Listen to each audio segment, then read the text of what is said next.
বন্ধুরা আজকে আমি আপনাদের সাথে রাবড়ি রেসিপি শেয়ার করব। 1 লিটার দুধ দিয়ে 1 কেজি রাবড়ি বানাবো। কীভাবে বানাচ্ছি সেটা আপনাদের সাথে শেয়ার করব, দেখুন। বন্ধুরা রাবড়ি বানানোর জন্য নিয়েছি আমি ব্রেড নিয়েছি, এইরকমভাবে কেটে দেখুন, এই সাইডগুলো বাদ দিয়েছি, দিয়ে এইভাবে কেটে নিয়েছি 150 গ্রাম চিনি, আর একটু এলাচ গুঁড়ো, আর একটু কেশর নিয়েছি, আর নিয়েছি টেট্রা প্যাকের মোটা দুধটা নিয়েছি 1 লিটার। তো বন্ধুরা চলুন এখন শুরু করি। টেট্রা প্যাকেট দুধটা নিয়েছি, আপনারা চাইলে এমনি দুধ দিয়ে বানাতে পারেন, গরুর দুধ দিয়েও বানাতে পারেন, আর কিছু লাগছে না বন্ধুরা, এই মোট উপকরণ। তো শুরু করি। দুধটা দিয়ে দেবো বন্ধুরা, দিয়ে একদম মোটা করে জাল দিয়ে নেব। দুধটা আমি এমনিই মোটা দুধ নিয়েছি, আপনারা এরকম কিছু মোটা দুধ নেবেন, তাহলে একটু কম সময় লাগে জাল দিতে।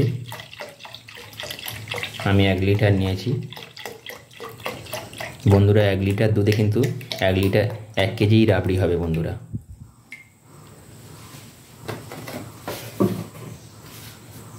এক কেজি দুধ দিয়ে 1 কেজি রাবড়ি বন্ধুরা, আপনারা বাড়িতে এইভাবে বানিয়ে নেবেন। একদম খেয়াল রাখতে হবে বন্ধুরা, যাতে দুধটা না নিচে ধরে যায়, তাহলে কিন্তু দুধ পুড়ে গেলে কিন্তু গন্ধ হয়ে গেলে আর এই দুধ খাওয়া যায় না। বন্ধুরা দেখুন কত সর আমি এইভাবে তুলে কড়ার গায়ে লাগিয়ে দিচ্ছি, পরে এটাকে নামিয়ে দেব। বন্ধুরা দুধটা যতক্ষণ ফুটছে ততক্ষণ আমি একটা ছোট্ট করে গান শোনাই। কেন পিরিতি বাড়াইলা রে বন্ধু, ছেড়ে যাইবা যদি।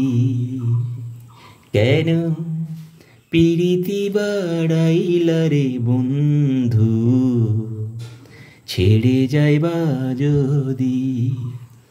কেমনে রাখিব তোর মন, কেমনে রাখিব তোর মন, আপন ঘরে বান্দিরে বন্ধু, ছেড়ে যাইবা যদি।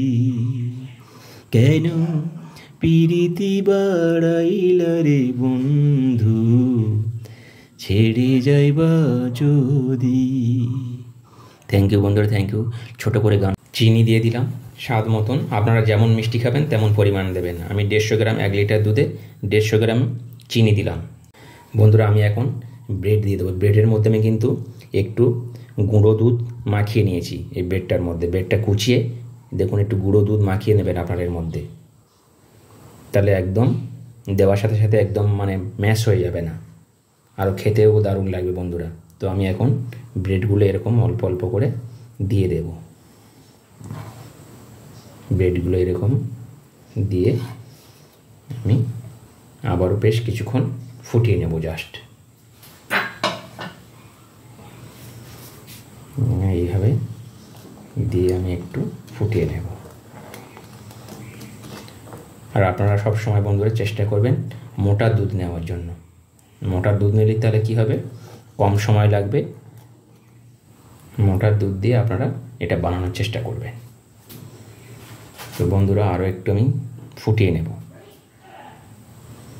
নিলেই রেডি। আর আমি এই সাইড দিয়ে এইগুলো এখন ক্রিমগুলো, এইগুলো সরগুলো এইভাবে দেখুন, কত সর দেখুন, এইগুলো এইভাবে নামিয়ে দেব। দেখুন কত সর আমি এইভাবে জড়ো করেছি।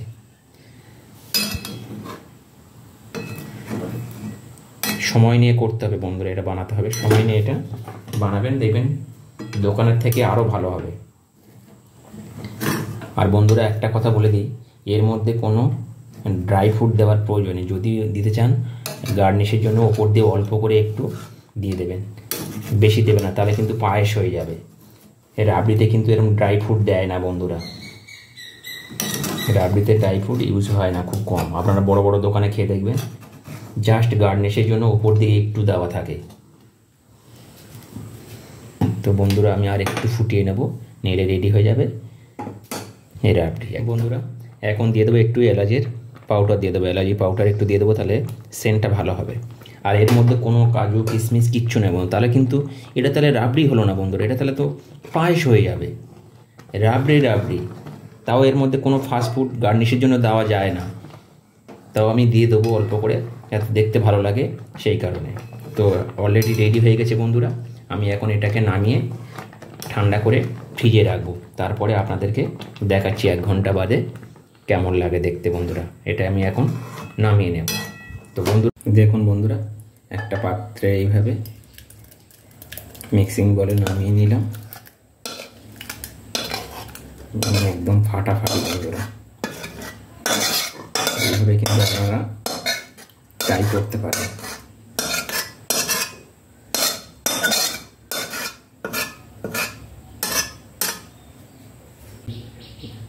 একদম এরকম হয়েছে বন্ধুরা।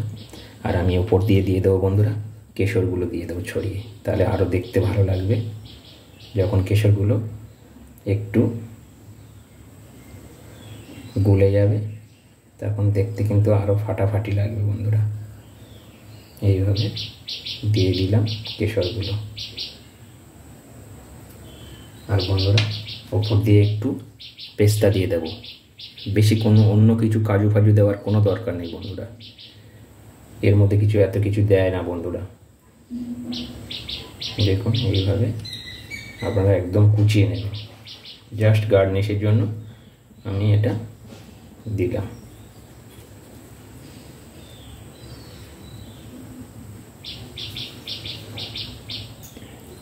এটা আমি কিন্তু এখন বন্ধুরা 1 ঘন্টা ফ্রিজে রাখবো, তারপরে আপনাদেরকে দেখাবো কেমন হলো এটা।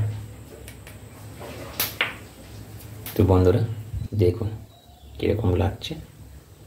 1 ঘন্টা পরে ফিরে আসছে। আমি এটাকে বের করলাম রাবড়ি, আর কেমন হয়েছে দেখুন দেখতে। আর চলুন বন্ধুরা এইভাবে কেটে কেটে দেখুন না, একদম ফাটাফাটি। দেখুন বন্ধুরা এইরকমভাবে আপনারা পরিবেশন করতে পারেন কেটে কেটে।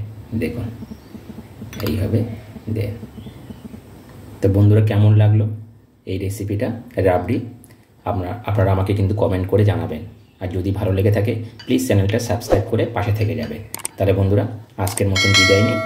এরকম নিত্য নতুন রেসিপি পেতে আমার চ্যানেলটা প্লিজ সাবস্ক্রাইব করুন। আর পুরনো বন্ধুরা তো সবসময় আছেন, পুরনো বন্ধুরা না থাকলে আগানো যায় না। আর পুরনো বন্ধুরা অনেক সাপোর্ট করছেন আমাকে, তো এইভাবে যেন আমি সাপোর্টটা পাই। তো বন্ধুরা তাহলে আজকের মতন বিদায় নিই, আবার নতুন রেসিপি নিয়ে আপনাদের সাথে শেয়ার করব। Bye bye, tata.